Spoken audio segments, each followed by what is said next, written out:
What's good, guys? It's Ilson 4K, and you know why you're here, and I know why you're here. Because you saw it, and I saw it. That's right, the brand new Predator entry in the series, I don't know, Prey. Anyway, yes, Prey. The story about Predator's first hunt. Yes, first hunt on Earth. I know that's going to piss a lot of people off. A lot of people are going to be like, this isn't canon, this isn't that. That's just what the movie is, okay, folks? I'm not trying to fucking pick, split hairs over this. Anyway, moving onward and upward, I'm really excited because this was actually a great entry into the series that has had some shaky entries into the series, as we all know. Never truly any awful ones. We had some really bad ones, but never anything truly atrocious. And this is as far from that as it goes. Really reminds me of the first Predator. I know you might feel the same way, maybe some of you don't. And it's not just because it takes place in the forest, even though that helps. There's a lot of elements to this that are really a great movie. Seeing a female lead in the Predator is really a unique take on the series, going one-on-one with him. Very, very much so a fan of it, and this is going to be pretty much a video explaining why, and I guess you could say a review. Small spoilers. Nothing you didn't see in the trailer, but small spoilers. I don't want anyone getting upset. So make sure you check it out, guys. Okay, let's get started with the storyline, which is actually a really cool storyline, given that this is supposed to be the Predator's first hunt. Again, canon or non-canonically, I'm not 100% sure. I'm not really bothering looking into it. Feel free to have a free-for-all in the comments on whether or not this is canon or not, and what happened in AVP, I don't really care. Anyway, moving onward, story starts out pretty much like the trailer summarized. There's an individual who's a female whose name is Naru in the story, and she's a member of an Indian tribe. Now, this tribe is, of course, your hunting and gathering tribe, and for the most part, the males go out and do the hunting. Females, of course, are known for being the gatherers and food preppers in this. Naru, of course, wishes to be a hunter. However, her mother and her brother, who is actually the lead premier hunter of the tribe and leads the actual hunting quarries when they go out, really would rather her just stay in the tent and handle things like that. Naru is actually a very talented individual because in addition to being able to throw her axe very well that she's fashioned, she also has the ability to heal individuals and know how to treat wounds and cuts out in the open via the world around her. Of course, these are people who truly live off the land, but she is someone who is specialized in this, and that's actually brought into the movie later on in a very cool way. Moving onward, Naru actually wishes to go out hunting, and after these individuals find an injured tribesman lost in the woods who is actually injured by a, what's the word I'm looking for? Mountain lion or cougar, if you know what I'm talking about. No, really, it's a mountain lion, and it messes this guy up. Naru finds it interesting that this individual is severely injured, but the mountain lion did not kill him and eat him, which is out of character for anybody who knows how mountain lions work when they attack people, for the most part. Naru also notices up until this point, as she's trying to warn the others, that something is in the woods that is not a regular creature. Naru actually sees the Predator when it shows up by seeing its spaceship, as we see in the trailer, and mentions it to people, but no one thinks anything of it because, again, signs in the sky to these people is just how it's supposed to be. Signs in the sky, Indians are always like, yes, of course, there are signs in the sky, that's what we're looking for. So it seems in this story. After that, she begins finding footprints that really don't make sense, and people try to explain to her it's a bear. In addition to all of this, when they finally do decide to go out and hunt this gigantic cat, Naru finds a skinned snake.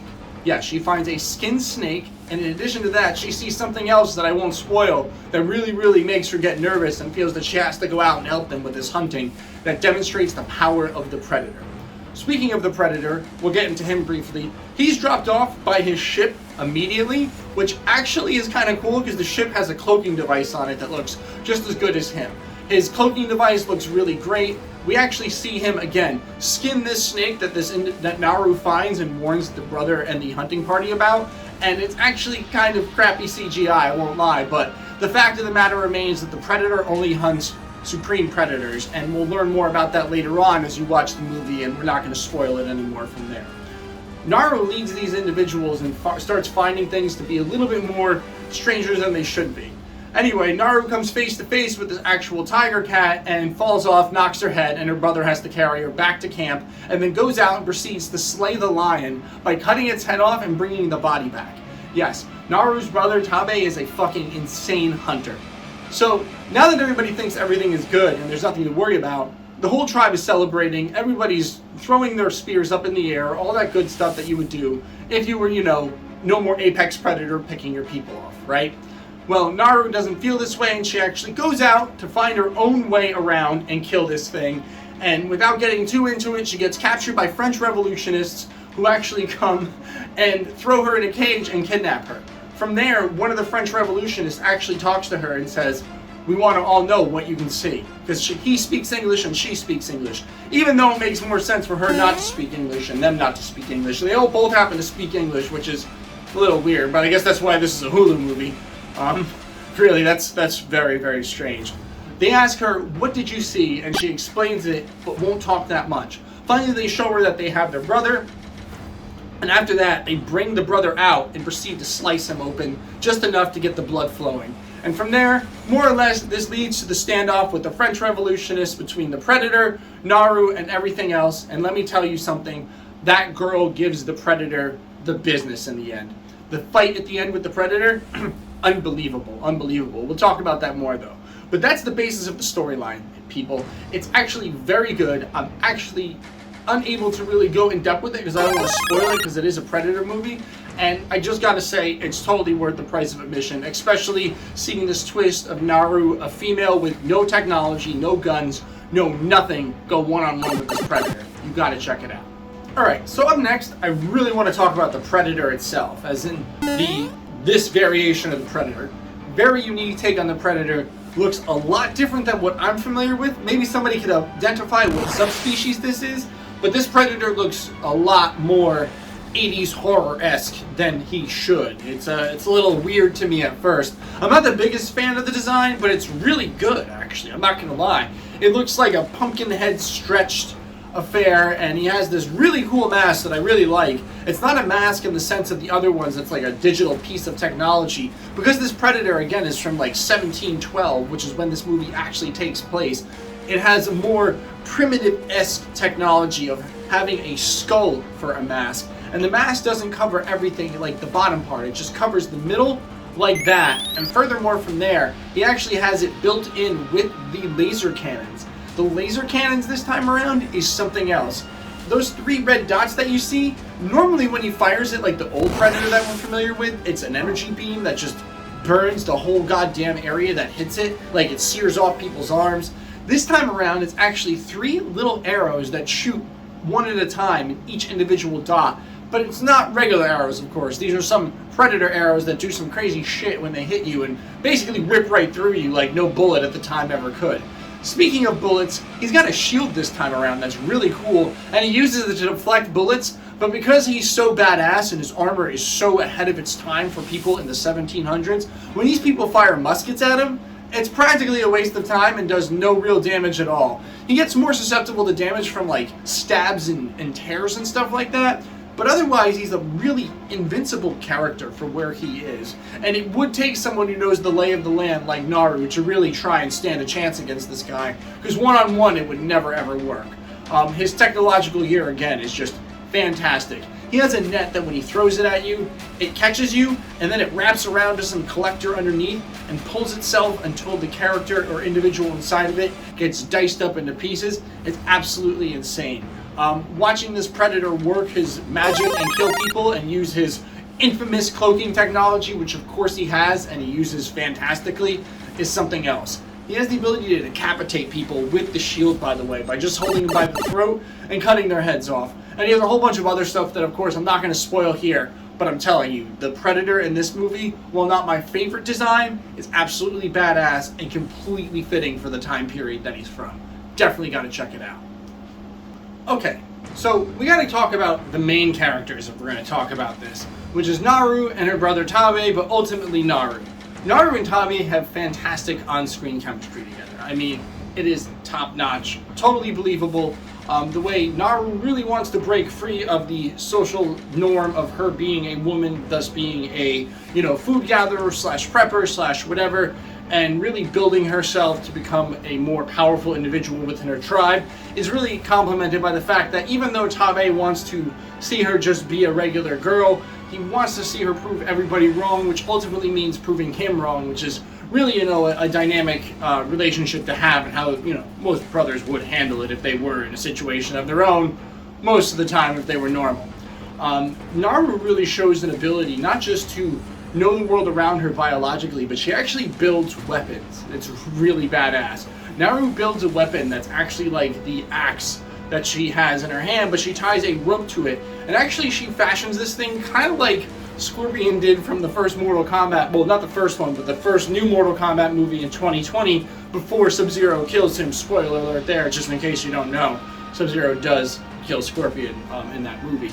And it's actually really, really good the way they have her be not just someone who knows the world around her biologically and how to fashion medicine and healing types and all that stuff, but actually knows how to fight and build weapons and, you know, stand her ground, because she kind of had to make up for it after she fell out of that tree and got fucked up in that, you know, lion hunt.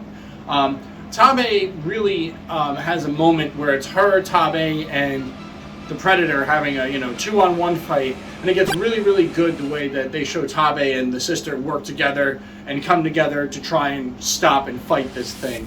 I gotta say, casting-wise, they pulled them off. Apparently, they're actually real Native Americans, or not Native Americans, I should say, they're real Indians, because this is actually filmed in Montreal, Alberta, Canada. And I don't know if they transplanted them there, which I highly doubt they did. I believe these are actually, you know, Indians from that area. They filmed on site with them. I don't believe this is a set. It was actually really, really cool to know that, because they're doing this kind of, you know, organic filming without, you know, causing, you know, cultural appropriation, which is always a nice little touch when you're talking about a movie that takes place in the 1700s. Again, this takes place in 1712, 100 years after Christopher Columbus showed up, I believe. So you got to keep that in mind, and they really do a good job of explaining this whole affair and how it works. And Naru and Tabe really carry the story, and their own, you know, arc at the end is really awesome.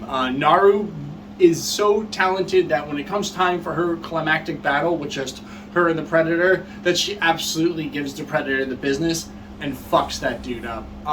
It's incredible how hard she fights and how much she uses her surroundings and his capabilities and the things he can't do that she knows he can do against him. And you really gotta watch it. I'm a huge, huge fan of how this whole thing was handled, with Naru ultimately, of course, coming out on top against the Predator. You guys definitely need to check it out. Everything is great, not just the Predator in terms of the character selection, casting, and ultimate acting for a Hulu-based movie. Okay, let's talk about the visualizations in this film. Visual-wise, between the CGI, practical effects, and overall casting, you know, casting and shooting locations, this movie does a really great job. I gotta be quite honest with you. I don't know what the hell was going on with that rattlesnake in the scene where it bites the mouse and the Predator skins it. We've already talked about this. It was really weird. Other than that, though, CGI looked great. The whole shooting environment, again, is all the way in Canada, Montreal, Alberta, Canada. That's how they do their things out there. They have province and country and state. I don't know. But that's how it's labeled. And, you know, it looks really, really fantastic. There's no civilization anywhere. The film effects in terms of the costumes, again, these are authentic people from that tribe, so I can't really comment on anything in terms of the authenticity of it. I just know that this is the real deal. And the individuals who were cast as the French revolutionists are also shot very well. They have terrible teeth, like they should for the period time. One of them actually loses their foot, and that whole effect of the individual losing his foot, which is a practical effect, looks great when they show a close-up of it. The Predator absolutely slices and dices through people, and as you can imagine, all of his technology whirs, whizzes, and slices as it should, and it's absolutely fantastically well animated. Watching the Predator more or less use these high-tech gears against these individuals who barely have muskets is just so well done, and it's so painful to watch these individuals stand zero chance, which most individuals do, but there's no submachine gun like Arnold Schwarzenegger had here. These people have, like, muskets and swords and spears and bows and arrows, and that's it, man. They are fucked. And this movie does a great job with the effects of actually making the scenes where it's, you know, CGI versus practical look pretty damn good. I'm a huge fan of it.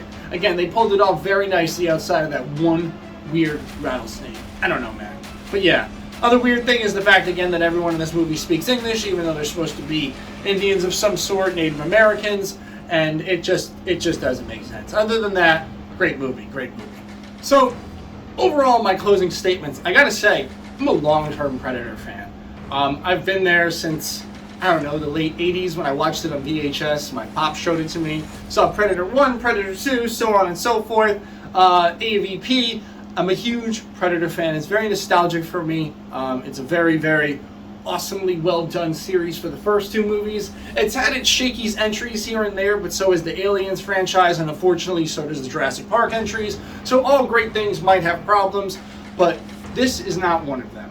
Prey, first off, the name alone, flipping the title, I didn't even know what this movie was about until I watched the trailer. Someone told me to, and they wouldn't tell me what it was about. Prey is a very well done and well orchestrated movie and entry into the series. Again, canon or not, I'm not sure. The fact that this is supposed to be the Predator's first hunt, and it actually has a tie-in, or it should have had a tie-in, to Predator 2. And here's why. I'll explain that, a little bit of a spoiler, as Naru is given a gun in this that's from 1719? Yeah, it says 1719. That's the exact same year that the gun that Danny Glover is given at the